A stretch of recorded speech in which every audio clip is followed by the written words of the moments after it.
Hey, how's it going, everybody? This is Joey Galvez, one half of your host of Explain Yourself, and I want to let you guys know about a really cool book from our friend of the show, Eli Shockey. This one is called The Greylock, and it's a story where magic is a commodity. Potions are sold at corner stores.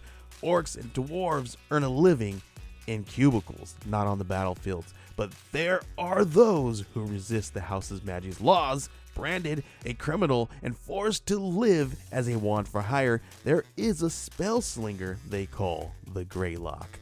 Check this one out. You guys can pre-order issue 3 right now with code JAN241939, and make sure you guys are heading over to your favorite LCS and letting them know that you want Greylock number 3, and maybe pick up the first 2 issues. You could do that at the Scout web store. So make sure you guys are grabbing the Greylock number 3, JAN241939 at previewsworld.com.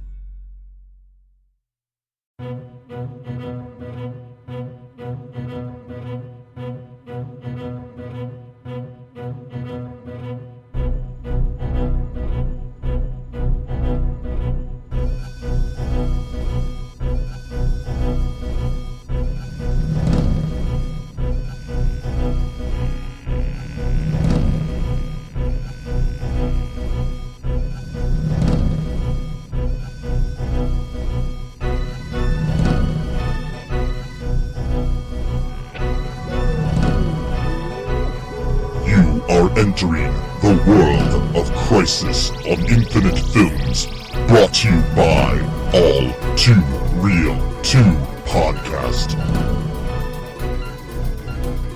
Okay, everybody, welcome to the latest episode of All Too Real 2. My name is Michael E. Cullen II, and with me, as always, is Sesame, Ivy, and Carta. That's a great name. Thank you. It's very on brand. It is. I think so. I don't know what that means, but I guess I have a brand. Yes. You should. We should start selling Sesame and Carta encyclopedias. And yeah.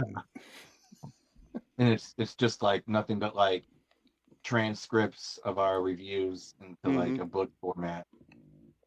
We're just gonna print out Wikipedia, and no. Yeah, and we'll call it Encarta. You know, we'll print out all of it. All of Wikipedia. Yeah. You know how many pages that would be? Pages. Probably reach from here to like Pluto or something. I mean, I don't know. Yeah. But, which, we could see with a nice little observatory in Gotham City. Ooh, nice segue. Yes. I did appreciate that. I thought it was a good one. I think if there's an award for best segues on a podcast, I should win it. Yeah, I think so. But then we discussed the segue, so I think we ruined it now. Oh, well, that's fine. But anyways, today on the show we are covering the 1997 film Batman and Robin. This was released in theaters. Yep. And people saw it. I did. Yeah. In fact, so. Yeah. Initial thoughts here, Sesame. Oh wow. All right. So watching the movie, did not like it very much. Thought it was kind of funny to laugh at times because of how corny it was. But when I was doing some research, I was reading articles about it and just getting other people's perspectives, and it actually kind of made me appreciate the movie within the context that actually came out. So now I'm looking at it from the lens of the articles that I read, not the movie that I actually saw, which I hated when it came out. I saw it with 2 friends, and this was and again, context is important. So I was 12 years old when I saw Batman Forever, and I loved it. Even watching it over time, like years later, did not like it very much. But at the time, I thought it was great. Yeah. And then so 1997 comes out 2 years later. So I'm 14 now. I go see it with same two friends that I saw Batman Forever with. This time it was just us. 'Cause before that, my parents were there, so it was like a family thing. Yeah. But this was like, oh, it's just me and my friends now. We're growing up and we're doing things by ourselves, and this is like the first thing we're gonna do that's gonna like help us push us into like our young adult lives. And then it's this movie that launches us, in a way it kind of grows our development, if you will. So some people's, journey into adulthood is like a bar mitzvah, or like joining the military, or going to college or something. Yours was seeing Batman and Robin. That was the first thing, yes. Okay. It kind of froze me, sort of not mentally but emotionally, developmentally, if that makes sense. But whatever. There's too many emotionally, developmentally. There's too many E's at the end of word. But yeah, we hated it. I mean, it was my friend Scott, Dan, and like at first it was one of those things where like we thought it was like a joke, and like then like the real movie was gonna like come in. Like we thought, oh, maybe they're just kind of doing like an homage, to like the 1960s TV show. But then You thought then the movie. you thought this just a few minutes into the movie, not like after the 2 hours of the film, right? Oh no, yeah. Oh, okay, cool. Just making sure.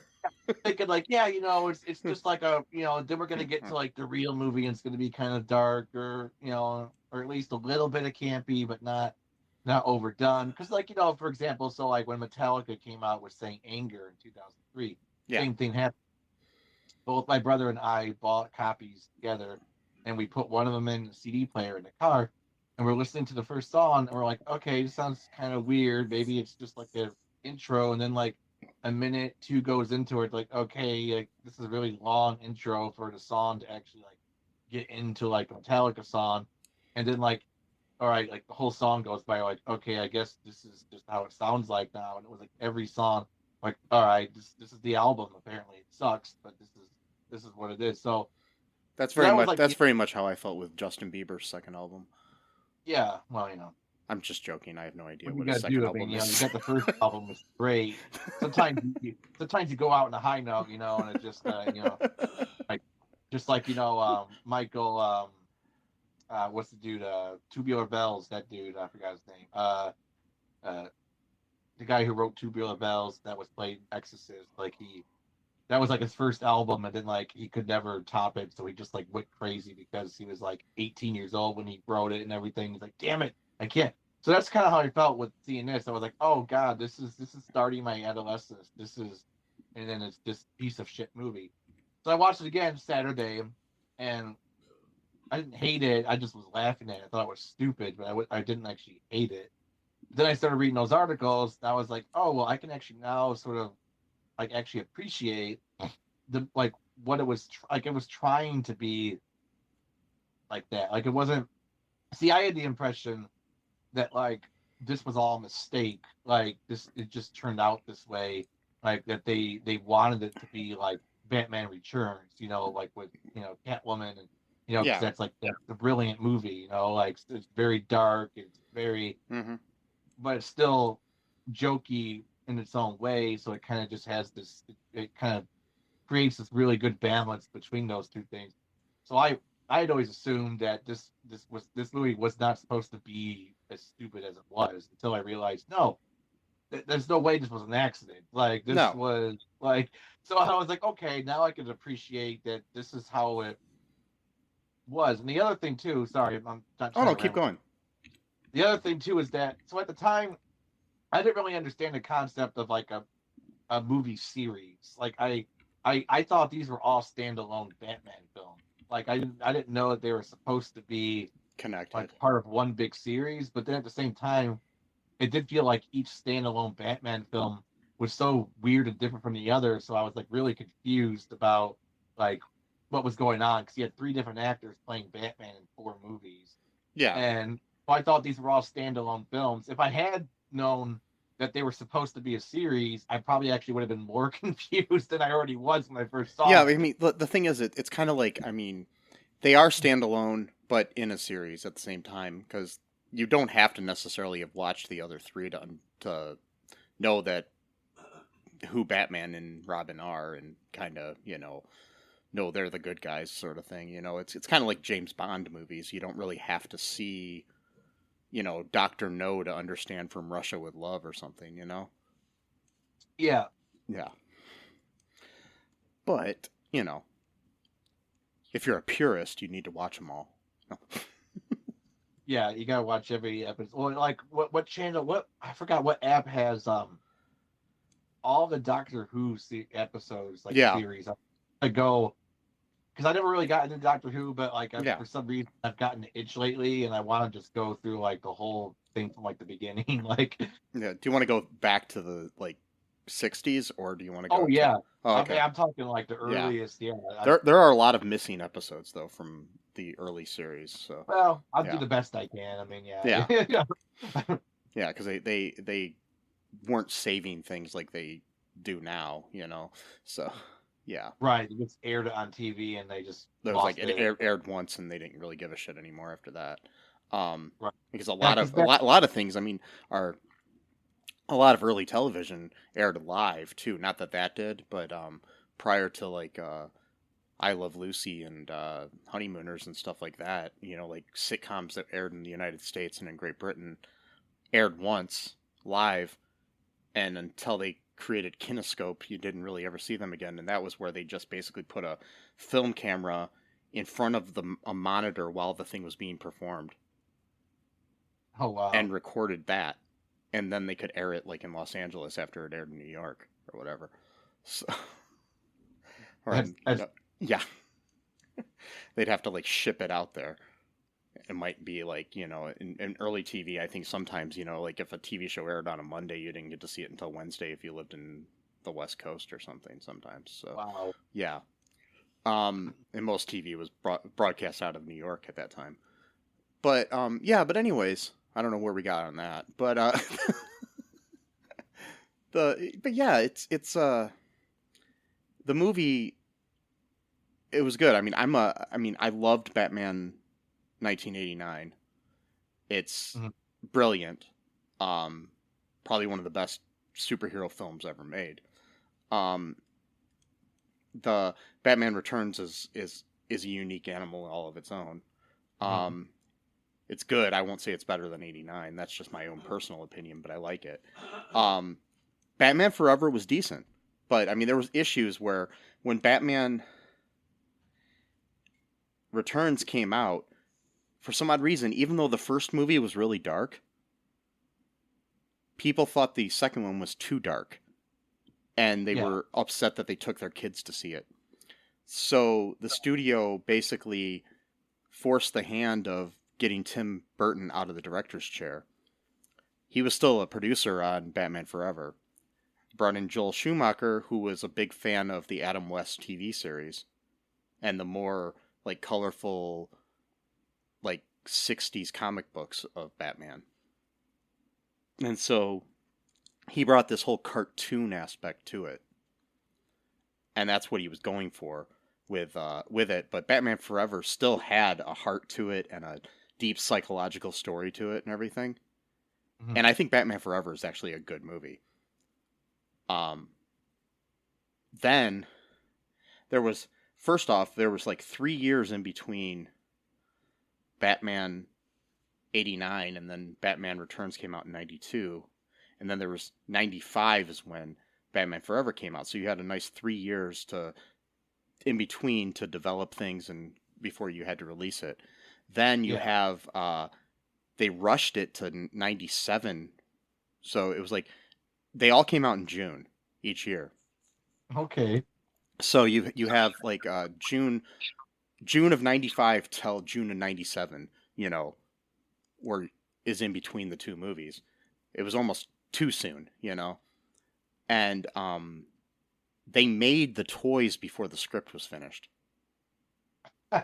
Of course. So they basically wrote the script to the toys.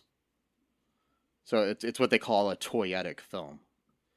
So, Yeah, I mean, kind of yeah, like yeah. what we were talking about last time with Masters Like of the Master of the Universe. Universe was basically a Yeah. toyetic television series. Yeah, where Especially the Christmas episode, there's just so many characters. Like, yeah, and so yeah, it's basically like a 2 hour toy commercial is basically what Batman and Robin is. I mean, that's what it feels like, Yeah. literally, just from the style of it. Hmm. Yeah, we haven't even gotten into the actual story yet, but I think most people have probably seen it. Yeah, but we can. I mean, this is just my initial reaction to the movie and kind of explaining why I look the lens I'm looking at the movie through, and that I understood this. Like when it came out, I was in my late teens, um, so I knew basically what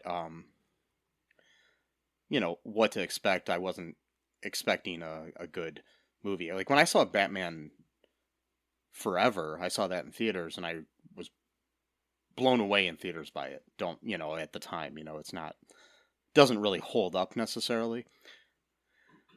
But this just kind of let me down when I saw this. I'm pretty sure I saw it in theaters, but I don't remember or if I saw it when it first came out on VHS or whatever at the time. So yeah. I don't know, but it was bad. But especially at the time, it was a yeah. letdown. Yeah. Oh yeah. And I listening to the audio commentary with Joel Schumacher on the box set I have of this. Rest in peace, Joel Schumacher. Who supposedly slept with 20,000 people. Wow. That's what he claimed. I doubt that's true, but I know. I don't know when he had time to direct movies, but yeah. All right, so 20. So just yeah. Sorry, I don't mean to. But so 10,000 days is about 30 years. Yeah. So that means that. How old was he when he died? Like how old he was? Let me see here. He was 80 when he died. Okay, so that means that if he lost his virginity at age 20, yeah, and I'm just going by that. That means that he would have to have sex with one person, a different person, mind you, once a day for 60 years. Yep. We're not talking about the same person multiple times. We're talking about he said 20,000. He said 20,000 people.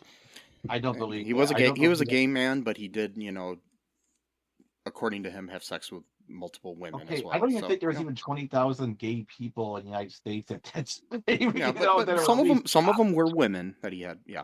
So. Okay. Well, but even so, that's one person, unique person, a day. Not unique as in their personality traits or their body, just unique, a different person every day. And if he's saying like multiple times a day, like you said, then how has he had time to write or direct movies during this time? So, I mean, I guess I guess if he has like a Rolodex of 20,000 people that just make a schedule for the next 60 years, and I guess, but it just seems I don't believe him. but anywho, he on the audio commentary for the movie, it's practically him for 2 hours apologizing. Yeah, which is good. I mean, I don't think all the blame should be put on him.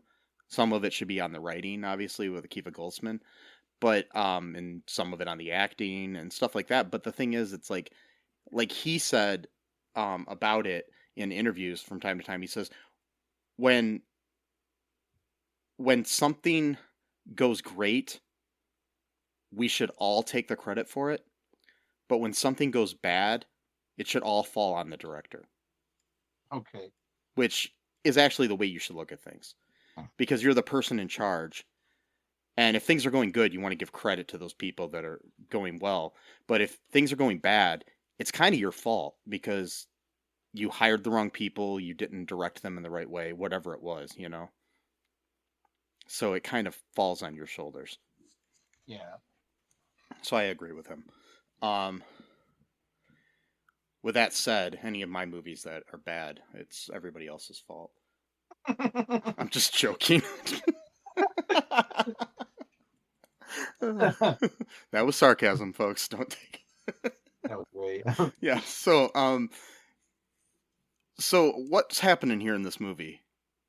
Oh god. Well, so we got this funny little thing going on where it shows like almost immediately after the title sequence, we get Batman and Robin suiting up, and like the camera zooms in on their butts with their leather pants for some reason. There's like a funny little thing, and then like and their nipple chests. that's right, that too. And their suits are very like just like interesting looking and form fitting. Yeah. Yeah, and they're in their vehicles. Robin's immediately complaining that he doesn't have his own car, that he just has a motorcycle, all that, etc. I want to point out something too. Oh, sure. In this series of Batman movies, this is the first Batmobile that is only a one-seater. Oh wow! In a movie called Batman and Robin. Yeah. I'm just saying he had a passenger seat that he barely used in the other movies. But now he has a Batmobile without a passenger seat when he could actually use it for his sidekick or partner. So you could almost say that Batman was icing out Robin. Oh wait, is that a pun? Yes, it is. And this movie's full of ice. Oh my gosh! I never noticed that. No. Yeah. So he gets his bullshit motorcycle, which is not nearly as cool as the Batmobile. Alfred is telling them like who they're going up against, and it's this guy named Mr. Freeze, calls himself Mr. Freeze. By the way, his actual name was Freeze, as an F-R-I-E-S. Yeah. So they have to be very literal. Dr. Victor Freeze. In the comic books, he was originally Mr. Zero. Okay, well, Mr. Freeze sounds like better. Yeah. Because Mr. Freeze reminds me of a ice cream shop in Holland, Ohio, I think. I'm pretty sure it was named after the character. So. Oh, was it? Okay. Yeah. And so whatever, yeah, but so that's what I reminded of. So he's trying to steal some like diamond and like a museum, I guess, and Yeah, because he has this condition where he has to be kept at a certain temperature.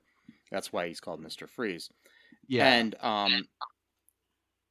the suit that keeps him at that temperature is, for some reason, never explained, powered by diamonds. Yeah, there's literally no explanation for that whatsoever.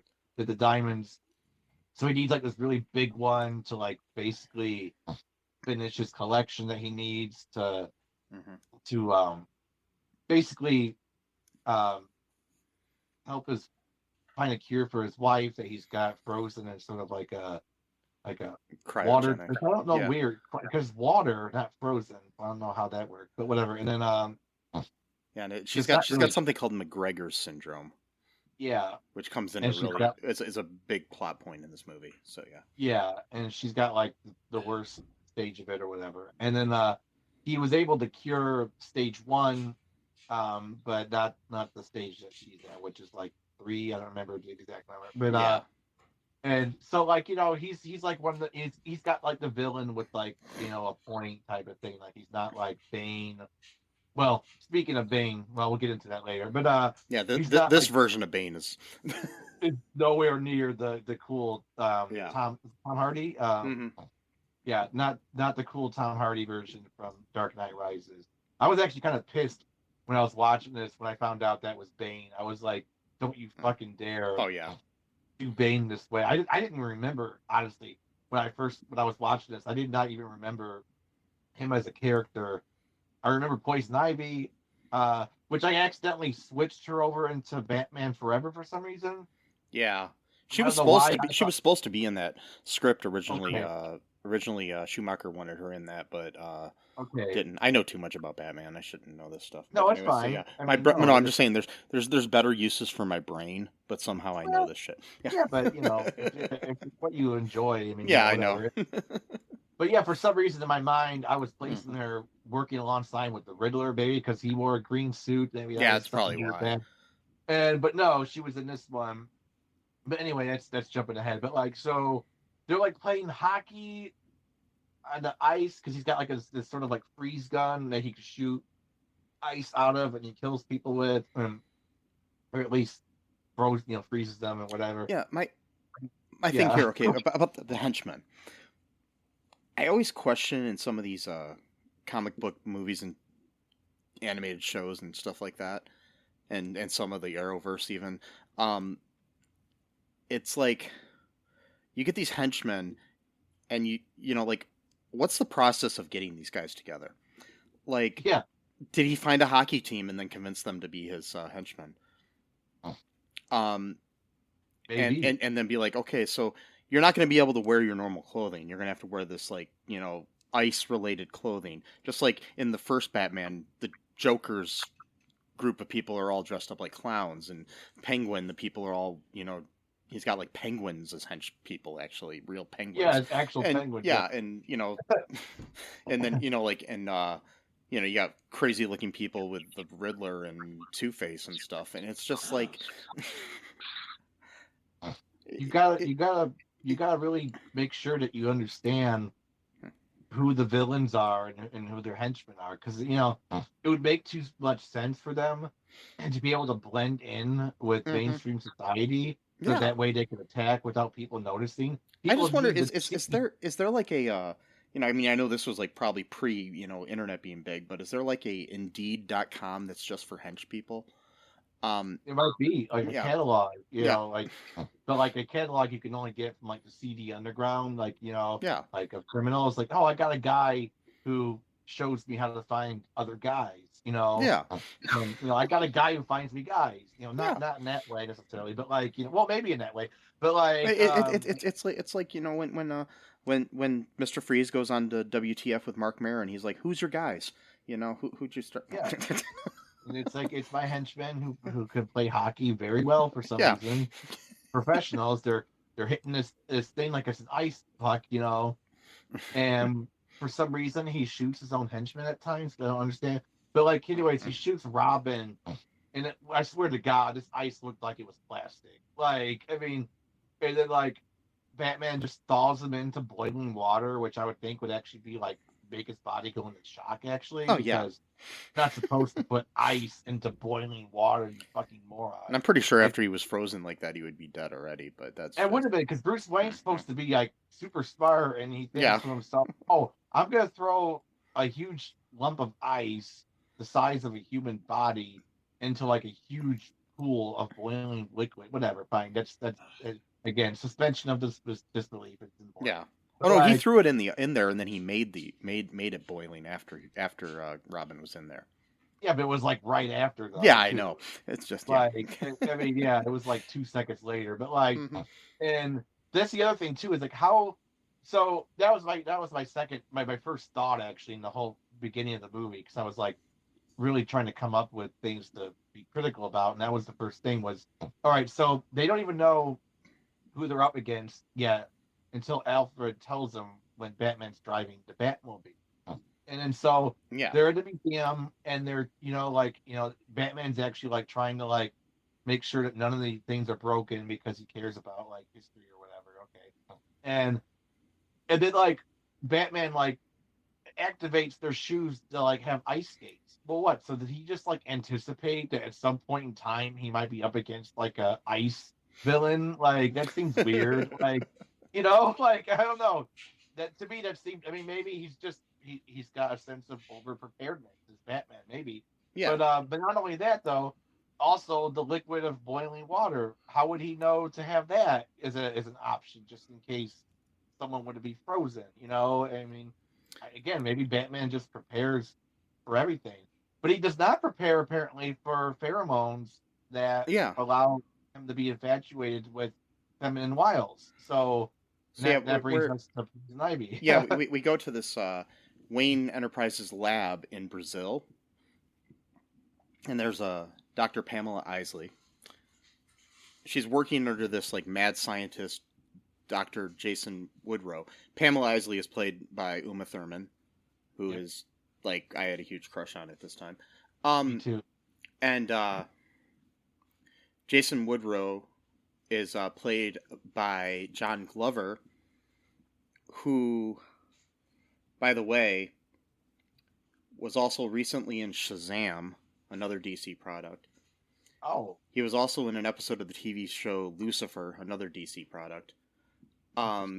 He was in Marvel's Agent Carter, which is a Marvel show, but he was also Lionel Luthor on Smallville, as well as the voice of Edward Nygma, aka the Riddler, on Batman the Animated Series, Superman the Animated Series, and the new Batman Adventures.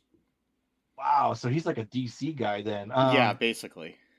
Well, so who did he play in Shazam? In Shazam, he plays the character's name is Mr. Savannah. He's the dad of the main villain in that movie. Oh, okay. Cool. He gets killed by the Seven Deadly Sins and stuff, and yeah. Oh yeah, right. Yeah. He was like an asshole to his son, like, you know. Yeah, he was kind of. Mm-hmm. Him and his brother were like total dicks. Yeah. But yeah, but he's most well known for, you know, in the DC world as Lionel Luthor on, you know, several seasons of Smallville, as that Lionel being Lex's dad. So yeah. Okay. I need to watch that show sometime. I've only seen so many episodes. So boy. But anyways, back to the show or the movie. We've got basically Woodrow is trying to do this research where he comes up with an interesting thing where he comes up with a super soldier serum, which is completely Marvel. Yes. And a drug called Venom, which is completely Marvel. Yes. And I noticed that too. Yeah. To create like these super soldiers. And he takes this former serial killer named Antonio Dago. Bane never has a name in the comic books, though, so just letting you know. This was just for the movie, at least at this point. He basically, the serial killer's like a, real skinny, pencil-thin guy, and he gives him this serum, and he bulks him up, and he's being played at that point by Jeep Swenson, who's a sadly passed away wrestler at the time. So, it's like big dude. So, and unlike in the comic books where Bane is really intelligent, he's like dumb as a box of rocks here. So, yeah. Yeah, he could like only repeat one word like a command that's told to him. I don't know. If you want to see a good Bane, watch, Dark Knight Rises. Totally. I mean, come on. Gotham City.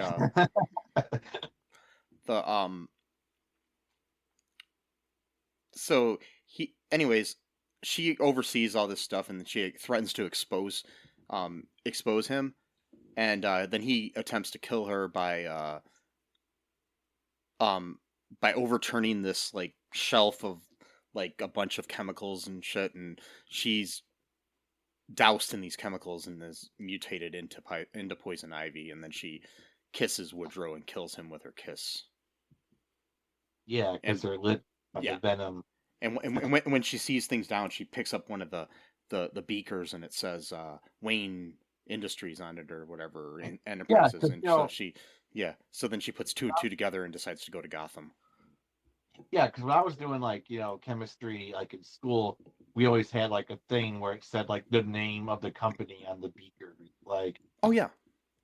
Just like a Coke bottle, it just is right there. It's always like. But like when it comes to chemistry and beakers, like what you don't want to do is to like make sure that you can measure things correctly, because nothing would go wrong ever. Yeah. If you measure correctly, and having a big logo and the same spots of the beakers where normally you would have like a number of ounces. Yeah, who cares? You just wing it, In my chemistry class, we used to bring in like street thugs to like put graffiti all over our beakers. Oh yeah, true. Obviously. I mean, come on. I mean, and like that's the other thing too. So it's like the dude literally had his door unlocked, and it's like she could just walk in and witness like him trying basically to sell. So human trafficking's involved in this film, Yeah, literally. yeah. He's trying to Takes sell the super soldier. to like foreign governments, that want to have, like there's a stereotypical Arab guy, 'cause of course, Hmm. and like he's wearing like a not a turban, I forgot the name of it. Like basically, it Yeah, looks like a Saudi Arabian or maybe Qatari or something like that. yeah. And you got other people. Like got a guy with like an eye patch. It looks like maybe he's supposed to be Russian. I don't Basically, know. your stereotypical '90s bad guys. Yeah, that whole thing. So but like so he knows enough to like have like these foreign dignitaries where he's having like secret, illegal, deal going on, but he forgot to lock the door. But I guess since he's a mad scientist, maybe that tracks a little bit. Yeah, And like you remember to do some things but that are super important and you forget to do something. I know. Every time I've sold something to a foreign dictator, I've locked the doors. Yeah, I mean that's just good practice. Yeah. It's just good OPSEC, and I mean, by the way, I mean all I sold them was like a drawing I made of a nuclear bomb. I mean of a flower. Oh, it wasn't like one of Trump's classified documents that were just laying around like his Mar-a-Lago or anything No, like no, that. no. It was these NFTs for the low price of $99. Yeah, that's right. Or the NFTs that were also stolen from other art that they Yeah. it's based on. Yes, which of course that's just a typical Trump move right there. I love that. When I heard about that, I'm like, of course he stole the art. Mhm. Like I didn't expect anything less.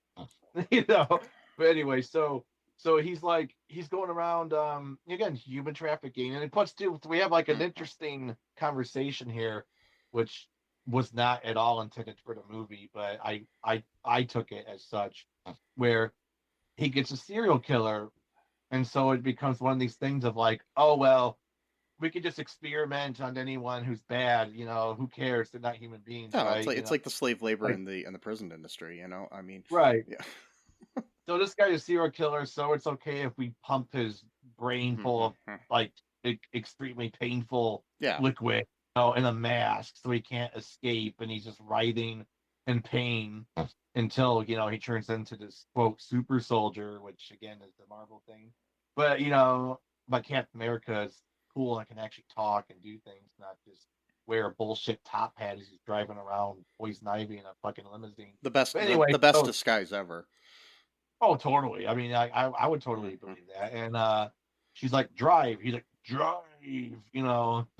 And anyway, so, which is interesting because Bane in both Batman movies is basically subservient to a female character. I don't know if that was intentional. Oh yeah. Probably not. But I don't like, it know. was, because, I mean, at least with Dark Knight Rises, he wasn't really subservient. It was more of like a friendship love kind of thing going on, but with this one it's just he's like completely moron. He doesn't really understand anything except for following simple commands. So But so after we're introduced to two of our last two bad guys, yeah, we get a situation going on back in Gotham where we meet Barbara Wilson, Alfred's niece, from who's back from Great Britain at the Oxbridge Academy where she goes to school. has a completely American accent. That's what I was gonna say. Yeah. Sorry. I'm just like trying to figure that out. Her parents are British. Her uncle's British. She goes to a British academy. American accent. Maybe she spends most of the time in America though, and only goes to school. No, that would still be 9 months in Britain and 3 months in America. So Yeah. yeah, you would at least pick up a little bit, because I have a friend who has lived in Britain for a long time, and she came back to visit a long time ago, like almost 10 years ago. Yeah. And like I could hear like a little bit of a British accent from her for being there for like 3 years at that point or something like that. Yeah, but Shading with people, it happens, but yeah, I don't know. But then again, there are people that were raised in both Britain and America who do like almost like a code switching sort of thing, if you want to call it that, from one accent to the other.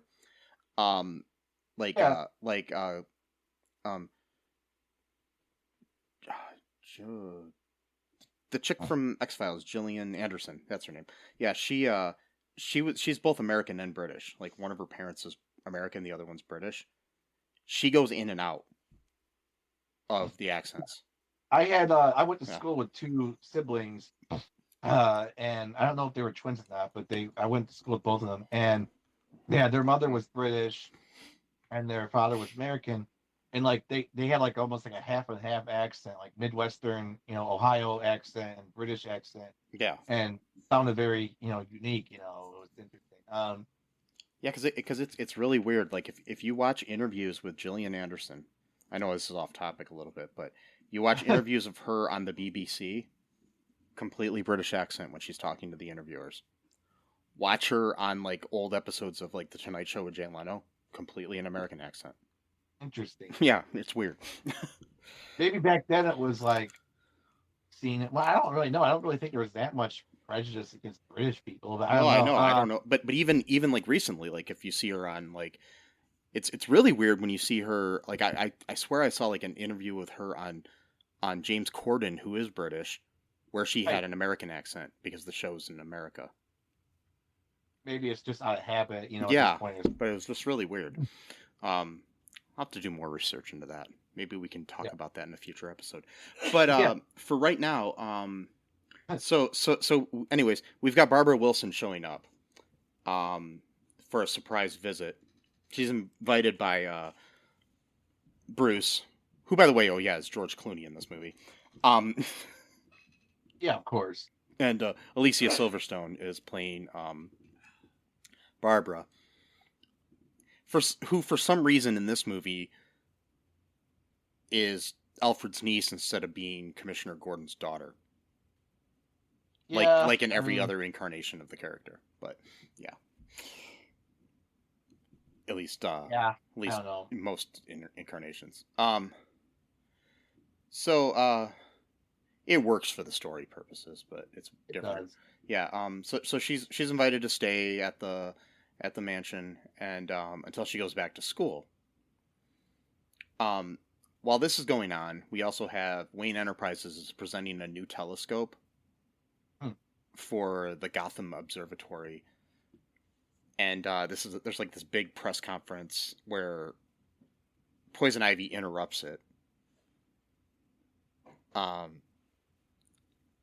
And as in her Pamela Isley appearance. Yeah, she had to dress like her old self, basically.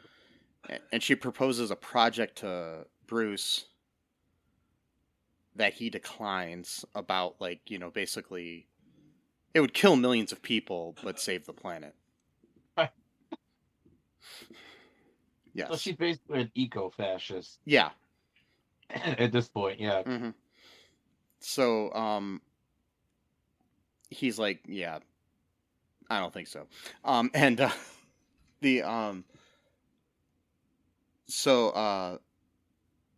While that's going on, Batman and Robin decide that they're going to lure Freeze out using a family diamond and diamonds and present them at this Wayne Enterprises charity event. And by endangering everyone who goes there. Yes. Great, good job there, Bruce. Uh-huh. That's just like great plan. Let's like endanger innocent life. Well, maybe not innocent, but whatever. Yeah. At least the the elite people that can afford to go to this charity thing. But right. It's like anyways, Ivy attends this event, first dressed up like a big gorilla. Yes. And then dances to the song Poison Ivy. Of course. Yeah. And that'd be on the nose, Yeah, and mesmerizes like all the people, all the men there especially. Yeah, and then Mr. Freeze comes in, crashes the party like they planned, but he's defeated and detained and sent to Arkham Asylum. Yeah. And when Ivy sees him, she takes an interest in him and like is like, now, all cold and bothered for him. Ooh. He, I like that. yeah. I'm great with puns. It's good. That's the other thing too. So like you mentioned, because no women would be interested in her because it only works on males apparently. Because Uh-huh. because homosexuality doesn't exist in nature or in the plant kingdom. Only males respond to the pheromones. Which there's of course 97, so they didn't really. Well, yeah. Some people were wondering if this was actually kind of somewhat queer coded a little bit because Joel Schumacher was gay, Oh, or yeah. at least, and because you got Batman, Bruce literally had to have like arm candy to pretend that he was going out with someone because people wouldn't trust him if he was single. Like that's weird, Uh-huh. Like so that kind of, it was kind of weird watching it. 'Cause I was like, and you cast a supermodel in the role yeah, because it was and I was Elle kind of, McPherson. Yeah. yeah, Ellie McPherson, of course, Elle. Yeah. I'm sorry, yeah, Elle. Yeah. And it was just like watching it again. I don't remember much from it when I first saw it, but like I thought that was weird. I'm like, why does he have to have someone like to pretend that he's in a relationship? And then I was like, oh, because this was from 1997, Yeah. Yeah. And so, yeah, and there's also like at this thing, just a side note, there's a like annoying gossip columnist there. Yeah, that's right. I did not like her. Yeah. But she was like probably one of the least offensive things in this whole film. True. So, like I said, Ivy's like interested in Freeze now. And while this is going on, Dick, aka Robin, okay, just letting you know. There's one line in the movie, I can't remember what it was, but where Bruce calls him by his first name, and it sounded like he was calling him a dick. Oh yeah, no, I noticed that too. Yeah. I was like, that had to have been intentional. Yeah. For the movie to keep its PG-13 rating or whatever. I wish I would have wrote the line down, but it was just like he says the line and then he says dick, and I'm just yeah. like, well, it's how he enunciated it. Yeah.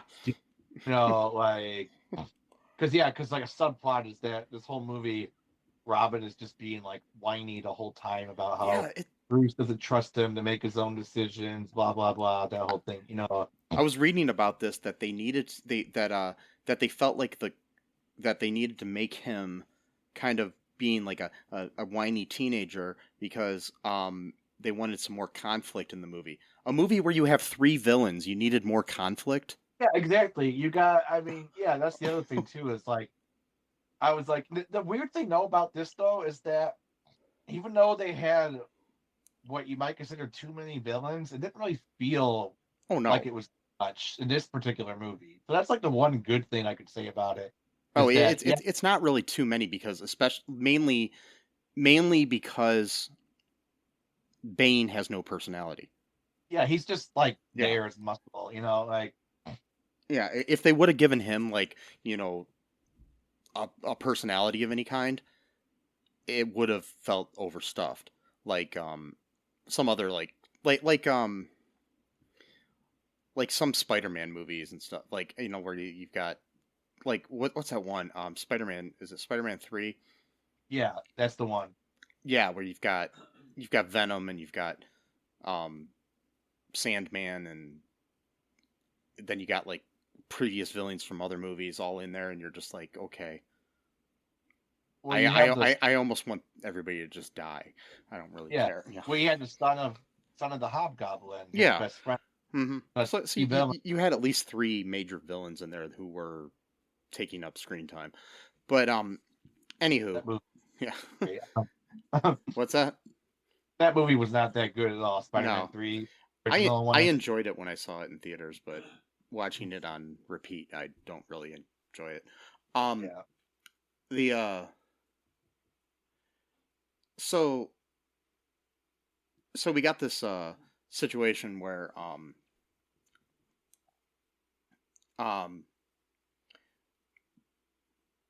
where we find out that Barbara has been participating in these drag races to raise money for Alfred, who she knows is dying of McGregor syndrome.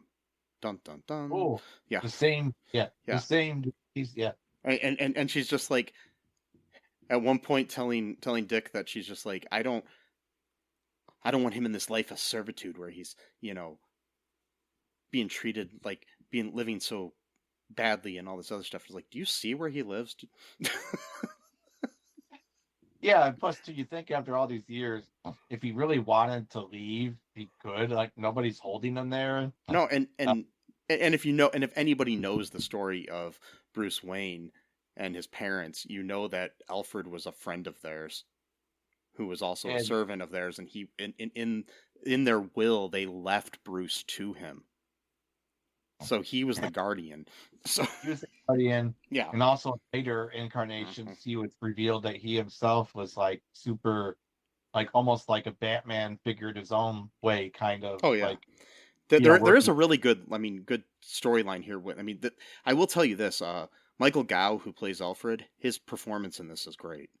They actually gave the previous movies in this series. He didn't have a lot to do except for be like, here's your dinner, sir, and right, don't scratch the car, sir, and stuff like that. Right, those kind of throw lines.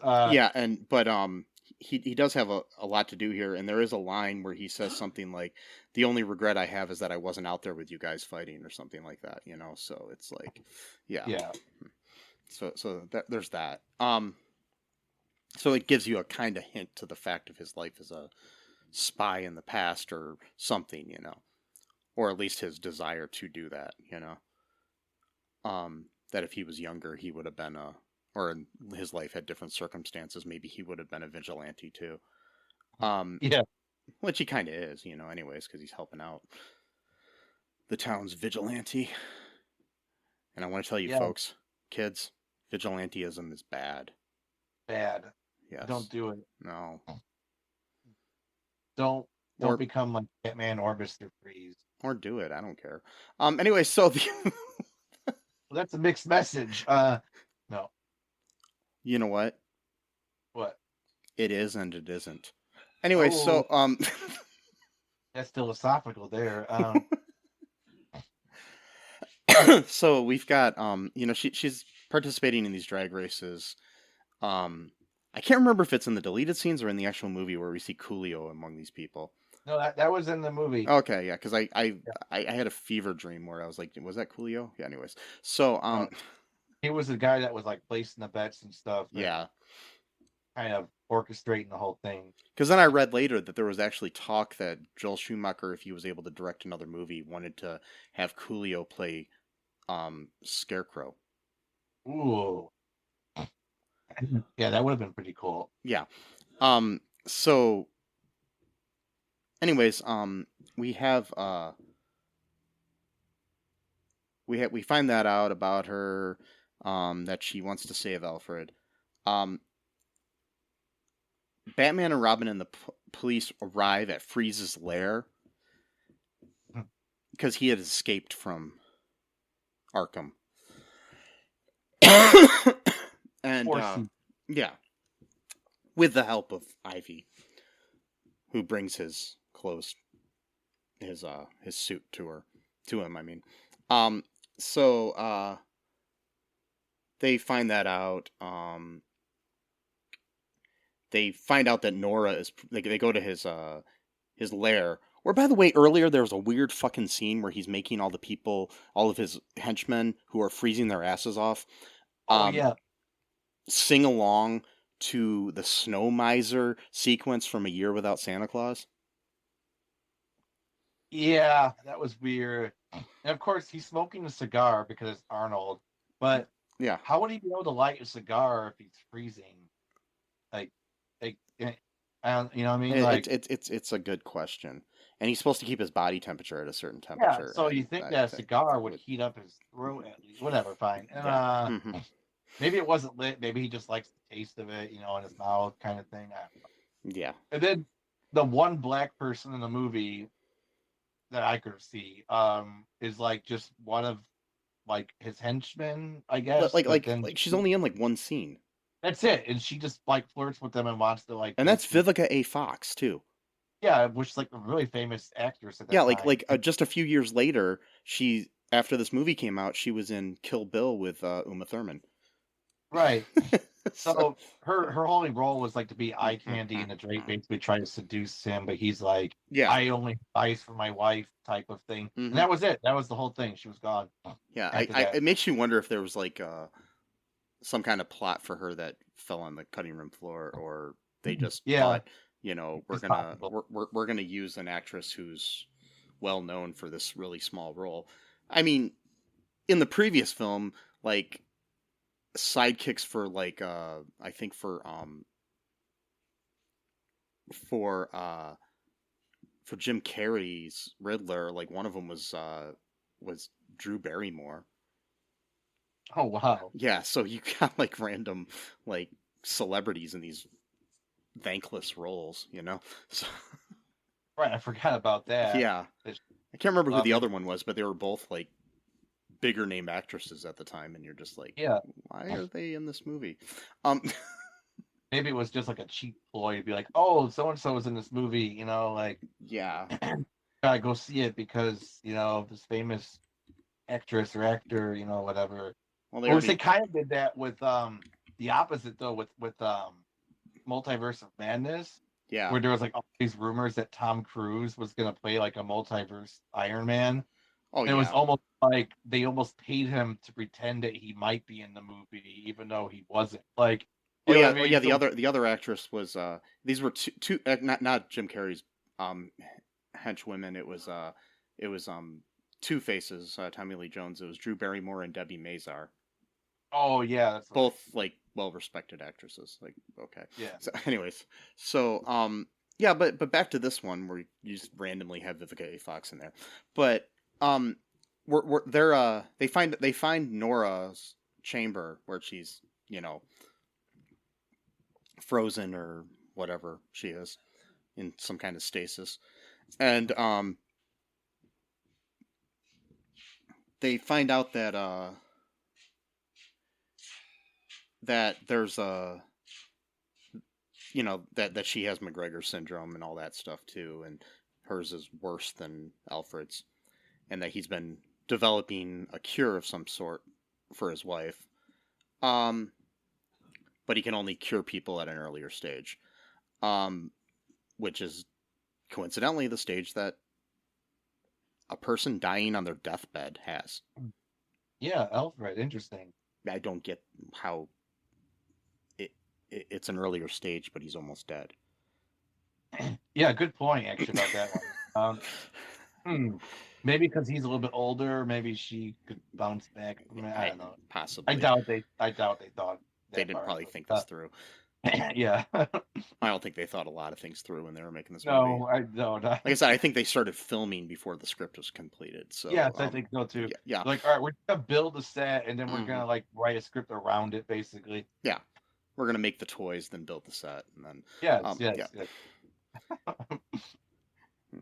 And it's like I swear, like it would have been a better movie if like randomly throughout the thing, like Chris O'Donnell as Robin like turns to the camera and says, you know, you can get a toy version of this motorcycle for only $19.95 at Kmart, you know, or something. That would be like total like meta, you know, like breaking the fourth wall, like, you know, before that was like a common thing, Yeah. you know. That's great. Yeah. So the anyways, we find Nora. Ivy shows up and unplugs Nora because No. yeah, because she's like, you know, I don't want to, you know, fight you for the man that I'm all cold and bothered for. And the one who shakes my leaves, if you will. And the waters my plants. Oh wait, that's even grosser. So the It reminds me of when they were talking about Batman and Robin were talking about, oh, she got nice stems though. Yeah, nice buds too. Yeah, those are nice. Like, really? Yeah, he's okay. Mhm. And It's like my father said when he was a kid and he used to watch the Mickey Mouse show that Annette had a nice set of mouse ears.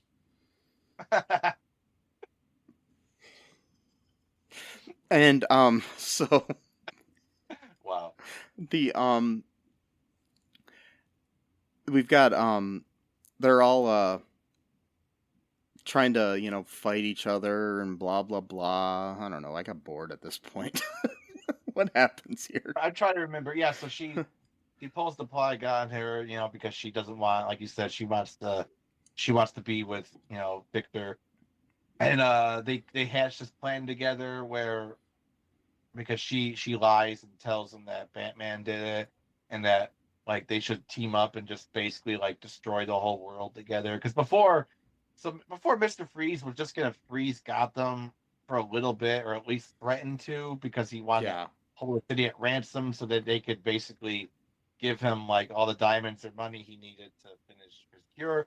But now that he thinks his wife is dead, now he just wants revenge. So she's like, "Yeah, why don't you just freeze the whole world and kill everything?" Yeah, And then, oh yeah, by the way, she makes him think that Batman was the one that unplugged and not, yeah, yeah. So and so like she's like, "Why don't you just freeze the whole world, and then we'll just be the only two people left alive, and then presumably we can repopulate the planet." She didn't say that, but that was the implication.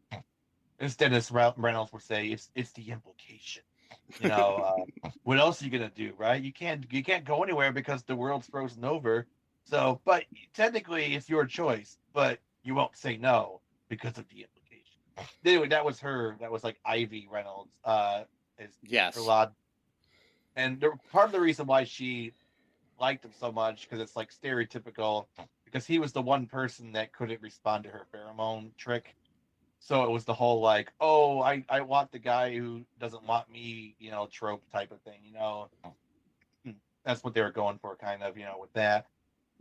So, but what I didn't understand though is that she wanted her plants that she had like engineered, I guess, with her poison ivy powers, whatever, that she wanted them to basically like take over the earth. But it's like, well, wait a minute though. How can plants grow in ice, for one thing? And how, if you're the last two people on Earth, that means that Mr. Freeze is going to die at some point when the ice is thawed out. So I don't know, whatever. Their plans didn't seem to match up with each other. But or maybe Ivy planned on killing them afterwards. I don't know, or something like that. But yeah, whatever. And then so that's like their thing. So like he's gonna freeze Gotham, I guess. Whatever. yeah, And then they get by, like you said, Batgirl shows up now as Batgirl. I mean, Barbara shows up yeah, as Batgirl. because Alfred had already made her a suit and stuff, anticipating that she would break into his computer and then find out about the Batcave and want to go out and help fight. Yeah, of course, like you do. Mm-hmm. Yep. Another thing about this is I liked about how dated some of this movie is. So at one point, Alfred records audio file, burns it onto a CD, and then he wants Barbara to find his long lost brother and somehow deliver it because you can't just send the file anymore. At that time you put it to a CD and physically deliver it to someone, so that person could put it into their own CD player or computer and then hear the audio file. Well, I think it had more than audio. I think because when she opened it up, it had like the description of the back history. That's right. And the batstory, as I call it. Oh wait, I just made that batstory. I like that. Yeah. So he wanted her to do that, but then she's got to beat Poison Ivy. So then we get into this weird like quasi debate of like what feminism really is. That was kind of weird. Where she's like, "Oh, you're using your feminine wiles to get what you want. That's so old school or whatever." And it's like, but now new feminism is like, hey, it doesn't really matter, like if you wanna have feminine wiles, that's cool too. But like back then it was like seen as like taboo, I guess. Like we can't do that anymore. So now you gotta be like a strong, woman who kicks ass or whatever. And she like kicks her into like a huge Venus flytrap, I guess, that presumably eats her, but later on we find out she's still alive. But so she beats Poison Ivy in like a 30-second fight scene, which was like, okay, like Yep. Poison Ivy's been in the movie since like the first 15 minutes, and now like that's it. You just kick her, and that's the whole fight. Mm-hmm. Okay, I guess. I mean, that was kind of anticlimactic, but whatever. And then somehow there was like a recording device on Batgirl's belt or something that recorded her admitting that she was the one that unplugged Nora.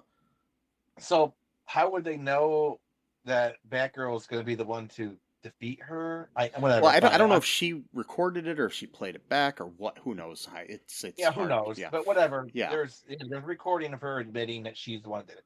So then Batman shows Victor, the truth, and then he's like, "Oh my God, she's dead." And then Batman's like, "No, she's actually alive, and we're gonna send you to Arkham Asylum where you can just work on a cure as a prisoner." And then like you do, but you do have the ability to cure stage 1, and I have someone that really needs the cure. So then, oh my God. So this whole movie's full of ice puns, like, the Iceman cometh, and, yeah, don't mean to freeze you out, and, these kind of things. But then he makes a doctor pun, because it's not enough to do, like, ice puns. You also need to have doctor puns thrown in because he's a doctor. So I used to see him, Dr. Puns. He was a good guy. Dr. Puns, he was a good one, yeah. Yeah.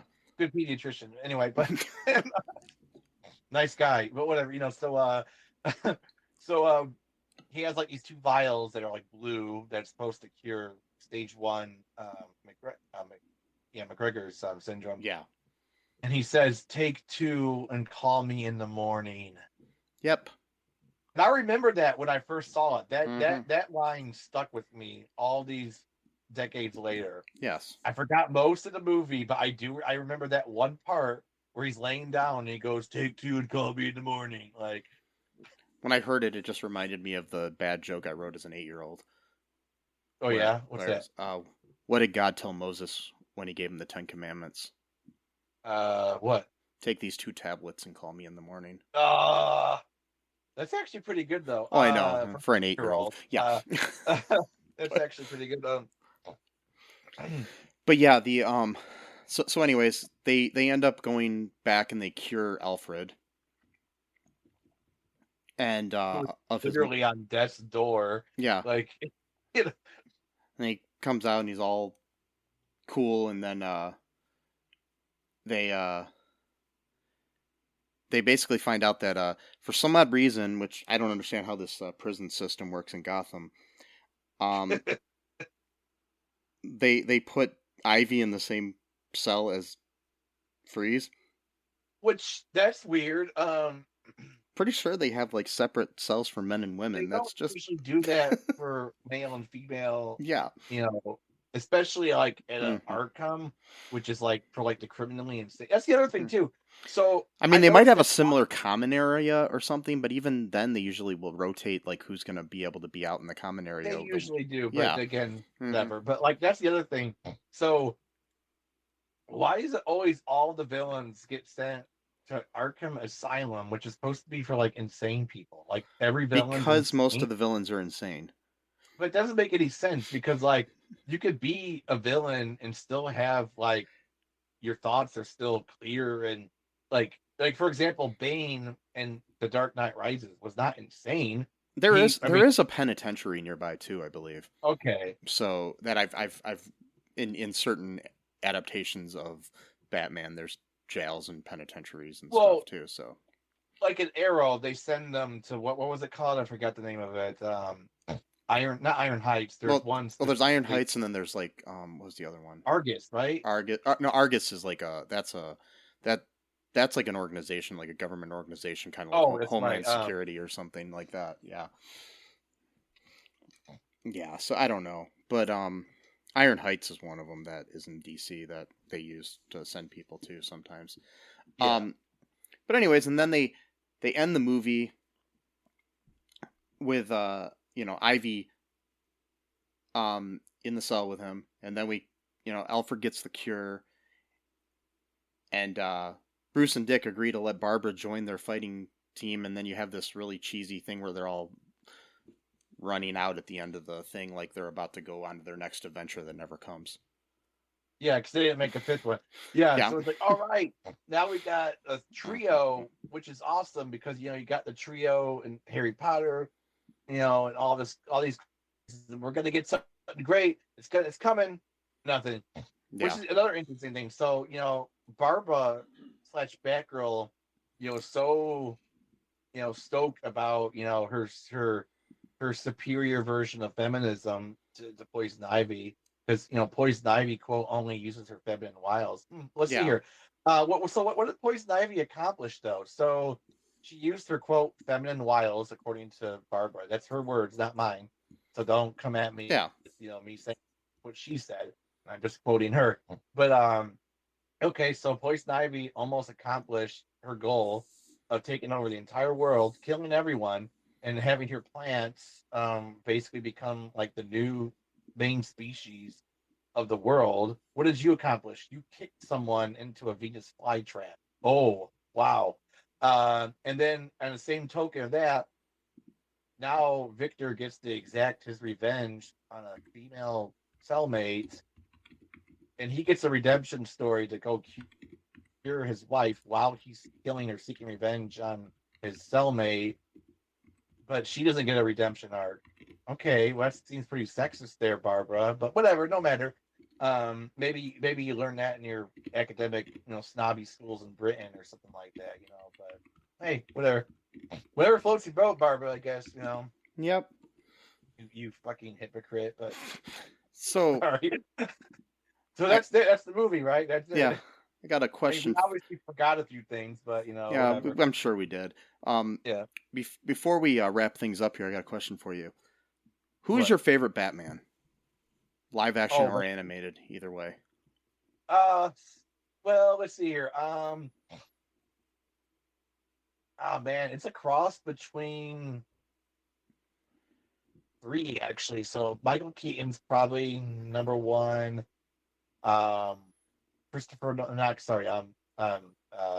Christian Bale. Christian Bale? Sorry, yeah. Christopher Nolan, one who directed it. Christian Bale's probably. I don't know, but maybe 2. But interesting. So actually, I really like the dude who played Batman in the Crisis on Infinite Earths thing. The dude that did the voice acting. Oh yeah, Kevin Conroy. Yeah, Kevin. He also passed away recently. Yeah, he just passed away. Yeah. But I really liked him, even though he was only in one episode of that. I really like his version. He's my favorite. He's my favorite. I mean, yeah, like a bad Batman, like one who's gone too far, like kind of thing. He's my favorite because I consider the animated series the best adaptation of Batman. Period. That's and I also great. love Batman Beyond and him as Bruce on that. With Will Friedle as a Batman, Terry McGinnis, and that's good too. Eric from Boy Meets World. Yeah.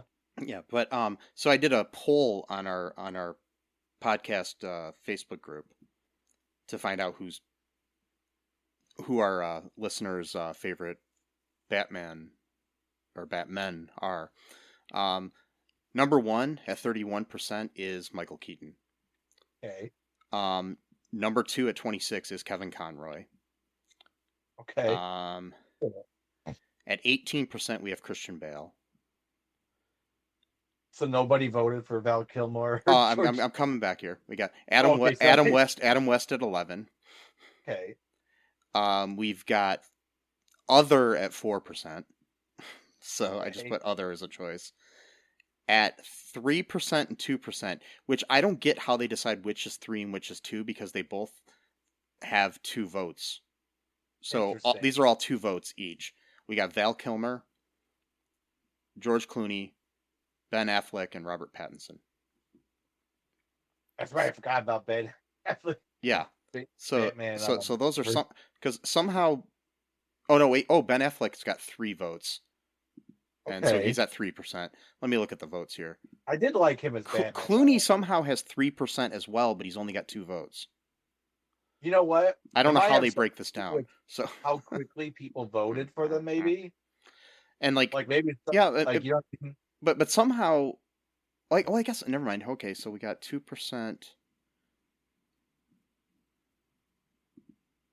Because like Pattinson's got 2 votes and he's got 2%, and Kilmer has 1 vote and he's got 2%. I'm not really understanding the percentages here, but anyways, the clear winners are Keaton and Conroy. Yeah. With Bale in 3rd and West in 4th. So Interesting. But Clooney surprisingly got 2 votes. Yeah. So, yeah. I mean, he's not that bad of a Batman. Mm-hmm. Really? I think he was a better Bruce Wayne than he was a Batman. Yeah. I say the same thing about Kilmer as well too. So that's just me. Yeah. But I really think Keaton encompassed both of them really well as far as live action goes. Christian Bale was a really good Bruce Wayne. Not necessarily a good Batman. I mean, he did the action parts and everything, but his Batman voice was horrible. I love the Nolan movies, but his you know. I know, like he's got like a cold. You got gay. You were kicked out of a gate. Full of violent psychopaths. You're just a guy wearing hockey pads. Like, when he's fighting Bane, he's like, yeah. You were kicked out of a game. Like, sorry, I'm coughing just from talking. Oh, I know, it's hard to do. I can't understand how I can't understand how Bale did that. You know, so I know it's crazy, man. But yeah, that version of Bane, man, I love that fight scene. There's no music. All you hear is the waterfall from like the sewers. And it's just like 2 guys duking it out, man. Mm-hmm.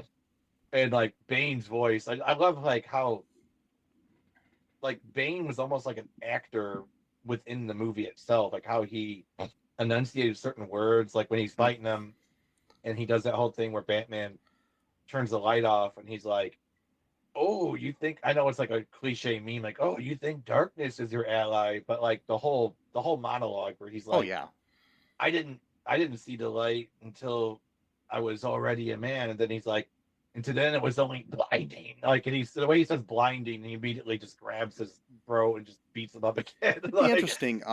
Maybe someday down the road we can do a Batman like review of all the different Batman movies. Yeah, that would be cool. Yeah, if you guys want us to do that, message me at mike@cullenpark.com. That would be great. Any final thoughts on Batman and Robin before we wrap things up here? I would just say give it a shot. I mean, like it's funny to make fun of, and it's funny to enjoy. Like, really, I like Poison Ivy a lot in this movie. It could just be memories of having a crush on her when I was like 13. Maybe that's up a little bit, but like, because she was like really hot item. Oh yeah. No, but like she was. I mean, I dated a girl for a short time that reminded me a lot of her. Oh wow! Looked very similar, so it kind of was a weird thing. I mean, and by a short time, I mean like weeks. So yeah, so it was like I really like. I didn't like hate it as like after I read the articles about it, it kind of like made me appreciate what I had just watched like a day before or 2 days before. So I would just say come into it expecting it to be corny, and you might actually enjoy it without like wishing that it would be something other than what it is, kind of thing. Because I think that's where the disappointment comes in, for thinking it should be something else, and then but if you just come into it knowing that it's going to be stupid, you might actually enjoy it a little bit. Like especially with Bane wearing that ridiculous hat as he's driving the limousine. That's funny. I mean, come on, it's objectively funny. It is. Yeah, I mean, I give the movie a 1.5 out of 5 stars, but it's still, Yeah. I don't know though. I mean, combined, you get it like 3 out of 5. I mean, my main thing about liking the movie in the first place was the fact that Alicia Silverstone and Uma Thurman were in it. I'll admit that, because I mean, had true. crush on both of them at the time. So yeah. Probably still do, but yeah. Anyways, so